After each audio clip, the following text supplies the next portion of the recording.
SASDOவின் பிரதான செய்திகள். முதலில் தலைப்புச் செய்திகள். இலங்கையை சுற்றி சாதனை படைத்த சன்ஸ்மி ஜனாதிபதியை சந்தித்தார்.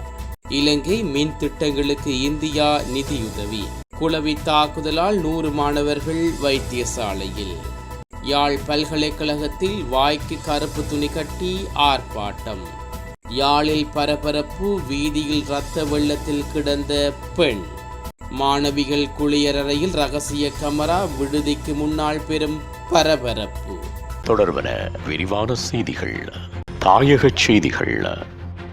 இலங்கையை சுற்றி 45 நாட்களில் 1500 கிலோமீட்டர் தூரம் நடந்து சாதனை படைத்த பேருவளையைச் சேர்ந்த சம்சி சசீத் ஜனாதிபதி ரணில் விக்ரமசிங்கவை கொழும்பில் உள்ள ஜனாதிபதியின் உத்தியோகபூர்வ இல்லத்தில் சந்தித்தார். இவர் தனது கிராமமான பேருவளையிலிருந்து தனது பயணத்தை ஆரம்பித்து நாட்டை சுற்றி 1500 கிலோமீட்டர் தூரம் நடந்து சென்று இந்த சாதனையை பதிவு செய்துள்ளார். அந்த நடைப்பயணத்தின் மூலம் இலங்கை அமைதியானது என்பதையும், எந்த ஒரு நபருக்கும் சுதந்திரமாகவும் பாதுகாப்பாகவும் நாட்டில் பயணிக்க முடியும் என்பதையும் உலகுக்கு எடுத்துரைப்பதே அவரது நோக்கமாக இருந்தது. இச்சந்திப்பில் இந்த இளைஞரின் அர்ப்பணிப்பு மற்றும் திறமையை பாராட்டிய ஜனாதிபதி அவருக்கு விசேட நினைவு பரிசையும் வழங்கினார். இலங்கையின் சுற்றுலாத்துறையை மேம்படுத்துவதற்கு எதிர்வரும் காலங்களில் அவரின் செயலூக்கமான பங்களிப்பை பெற்றுக்கொள்ள உள்ளதாக ஜனாதிபதி இதன்போது தெரிவித்துள்ளார்.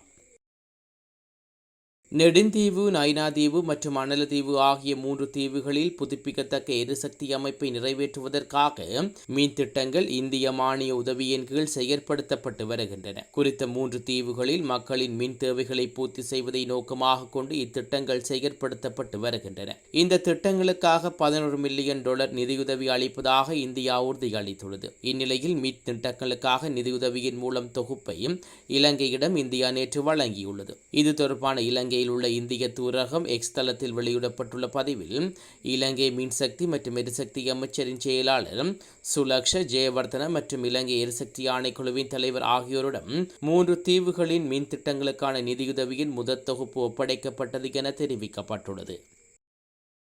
தெனியாய கல்வி வலயத்துக்குட்பட்ட பட்டிகல பேச்சு அபேவர்த்தன மகா வித்தியாலயத்தில் கல்வி பயிலும் சுமார் 100 பாடசாலை மாணவர்கள் குளவிக்கொட்டுக்கு இலக்காகியுள்ளார்கள். அந்த மாணவர்கள் அனைவரும் உடனடியாக ஊருப்பொக்க பிரதேச வைத்தியசாலையில் அனுமதிக்கப்பட்டதுடன் அவர்களில் 8 பேர் மேலதிக சிகிச்சைக்காக அம்பிலிப்பிட்டிய வைத்தியசாலைக்கு மாற்றப்பட்டுள்ளனர். 70 மாணவர்கள் தற்போது ஊருப்பொக்க பிரதேச வைத்தியசாலையில் சிகிச்சை பெற்று வருவதுடன் ஏனைய மாணவர்கள் வைத்தியசாலையிலிருந்து வெளியேறியுள்ளனர். பாடசாலைக்கு அருகிலுள்ள மரத்திலிருந்து இந்த குளவிகளை இவ்வாறு கொட்டியதாகவும், இந்த சம்பவத்தில் பாடசாலை கல்விசாரா ஊழியர்கள் 2 காயமடைந்துள்ளதாகவும் தெரிவிக்கப்படுகிறது.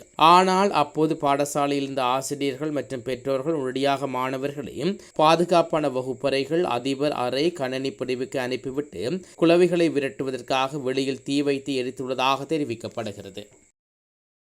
யாழ்ப்பாண பல்கலைக்கழக மாணவர் ஒன்றியத்தின் ஏற்பாட்டில் பல்கலைக்கழகத்துக்கு முன்னால் காணாமலாக்கப்பட்ட உறவுகளுக்கு நீதி வேண்டி ஆர்ப்பாட்டம் ஒன்று முன்னெடுக்கப்பட்டது. ஆர்ப்பாட்டத்தில் ஈடுபட்டவர்கள் பதாதைகளை ஏந்தி வாய்களை கருப்பு துணியால் கட்டி ஆர்ப்பாட்டத்தில் ஈடுபட்டனர். மேலும் பல்கலைக்கழக மாணவர் ஒன்றியன் தலைவர் துவாரகன், பல்கலைக்கழக ஒன்றியத்தின் செயலாளர் சிந்துஜன், கலைப்பீட மாணவர் ஒன்றிய தலைவர் நெவில்குமார், விஞ்ஞானப்பீட மாணவர் ஒன்றிய தலைவர் விதுஷன், விரிவுரையாளர்கள், காணாமல் ஆக்கப்பட்டோரின் உறவினர்கள், ஊழியர்கள் சங்கத்தினர் மற்றும் மாணவர்கள் இந்த ஆர்ப்பாட்டத்தில் கலந்து கொண்டமை குறிப்பிடத்தக்கது.